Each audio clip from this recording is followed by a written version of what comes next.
మన cholesterol levels పెరిగితే మనకు ఆటోమేటిక్‌గా heart attack and brain strokes వస్తాయండి. ఇలాంటి వాటిని తగ్గించుకోవడానికి అంటే ఈ ప్రాబ్లమ్స్ నుంచి బయటపడడానికి ఒక మంచి home remedy, natural home remedy ఉందంటున్నారు. General consultant doctor V. Aditya Ranganath garu. వారి మాటల్లోనే విందాం. మనం ఎలా తగ్గించుకోవచ్చు. నమస్తే సార్. నమస్తే సార్. సార్ మన కొలెస్ట్రాల్ లెవెల్స్ పెరిగితే automatic heart attacks and brain strokes common వస్తాయి. పెరాలసిస్ కూడా వస్తుంది. బట్ మన ఈ ప్రాబ్లం నుంచి బయటపడడానికి ఒక మంచి హోమ్ రెమెడీ ఉంది అంటున్నారు కదా. ఆ హోమ్ రెమెడీ ఏంటో మా ప్రేక్షకుల కోసం తెలియజేయండి సార్.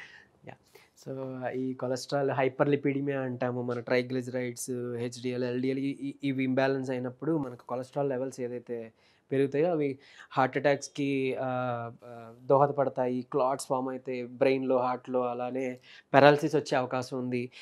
ట్రాన్సియంట్ ఇస్కిమిక్ అటాక్ అంటాం. అంటే పెరాలసిస్ వచ్చే ముందు ఇచ్చే వార్నింగ్ సిగ్నల్స్ అనమాట. అంటే మన కాలు చేయ కొంచెం లాగడం, లేదా తిరిగిపోవడం, మూతి లైట్గా వంక రావడం, జస్ట్ వార్నింగ్ సిగ్నల్ అనమాట. సో ఇవన్నీ అయ్యే ఛాన్సెస్ ఉన్నాయి.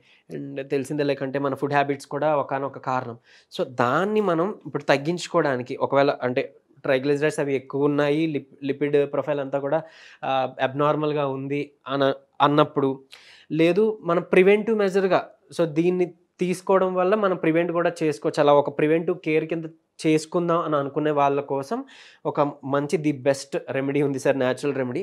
సో ఏంటి అని అంటే మన గార్లిక్, వెల్లుల్లిపాయ, ఇది చాలా లైక్ అందరికీ తెలిసింది, హార్ట్కి చాలా మంచిది.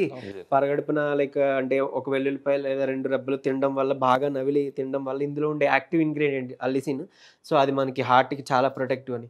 అలాగే అల్లం మనం చాలా అంటే దగ్గు తగ్గడం కోసం వాడతాము, యాంటీ ఇన్ఫ్లమేటరీ, వాపులు అవి తగ్గడం కోసం వాడతాము.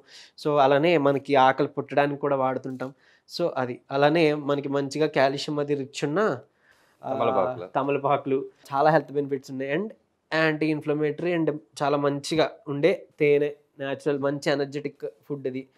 సో వీటితో ఏం చేయొచ్చు అని అంటే 3 తమలపాకులు తీసుకోవాలి సార్. దానికి కొంచెం ఒక చిన్న అల్లం ముక్క, మొత్తం అవసరం లేదు, ఒక చిన్న అల్లం ముక్క సరిపోతుంది.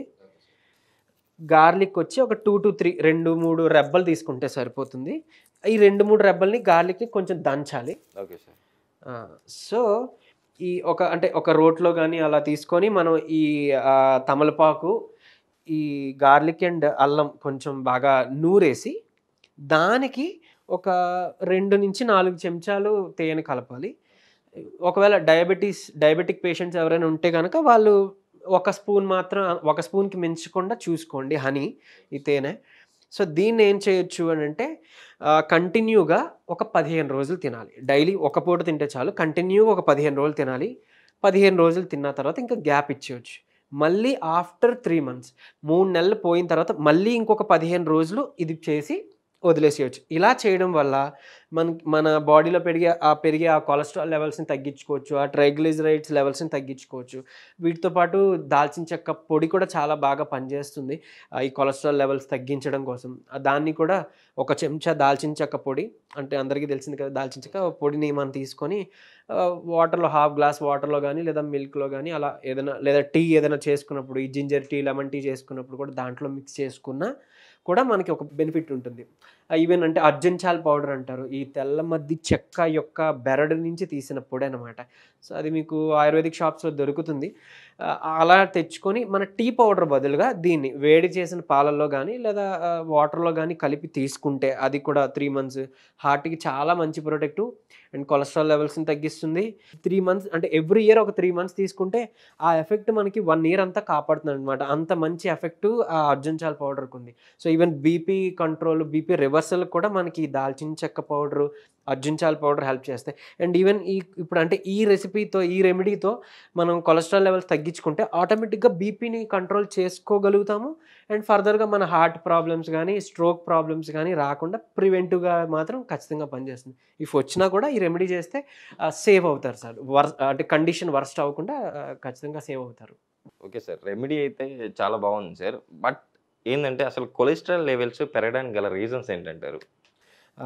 లైక్ మన ఫుడ్ హ్యాబిట్స్ అనండి. అంటే ఇప్పుడు ఈ ఫ్యాట్లో కూడా సాచురేటెడ్ ఫ్యాట్స్ అని ఉంటాయి.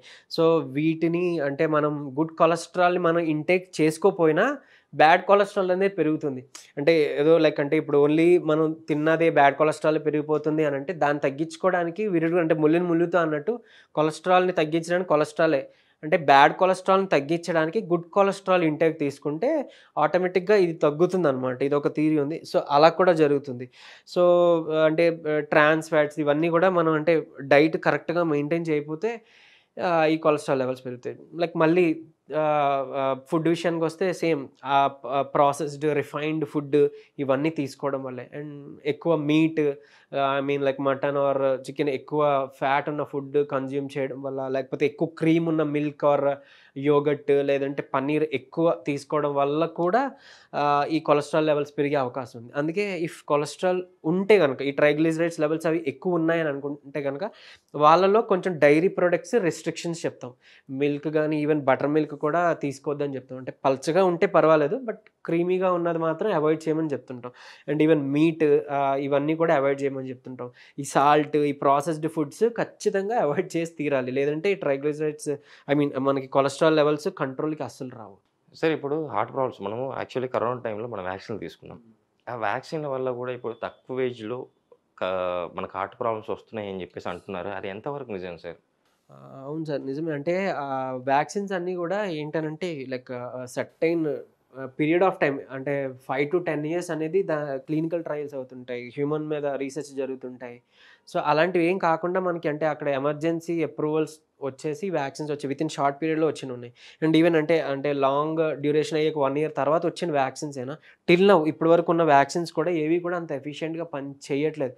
పని చెయ్యకపోగా లైక్ దాని పైపెచ్చు మనకి అంటే చాలా బ్యాడ్ ఎఫెక్ట్సే తీసుకొచ్చాయి.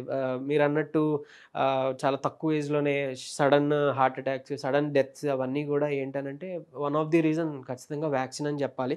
అండ్ చాలా మందిలో లైక్ ఓన్లీ హార్ట్ మీద ఎఫెక్ట్ చూపించకపోయినా వేరే హెల్త్ ఇష్యూస్ కూడా కారణమైంది. లైక్ కొంతమందిలో ఈ వ్యాక్సిన్ అది తీసుకున్న తర్వాత చాలా బాడీ మజిల్ వీక్ అయిపోవడం, లేదంటే లివర్ డ్యామేజెస్ జరగడం, బ్రెయిన్ డ్యామేజ్ జరగడం, లేదంటే long period of time like ఆ వైరల్ పార్టికల్ అనేది మన బాడీలో ఏదో ఒక చోట అంటే లంగ్‌లోనో, లేదంటే మన పొట్ట గట్‌లోనో, ఇంటెస్టైన్‌లోనో ఎక్కడో అక్కడ ఉండిపోవడం వల్ల లాంగ్ టర్మ్ అంటే ఆఫ్టర్ కోవిడ్ వచ్చి తగ్గిన ఒక 9 మంత్స్ లేదా వ్యాక్సిన్ తీసుకున్న ఒక 9 మంత్స్, 11 మంత్స్ తర్వాత మనకి ఎఫెక్ట్ చూపిస్తుంది.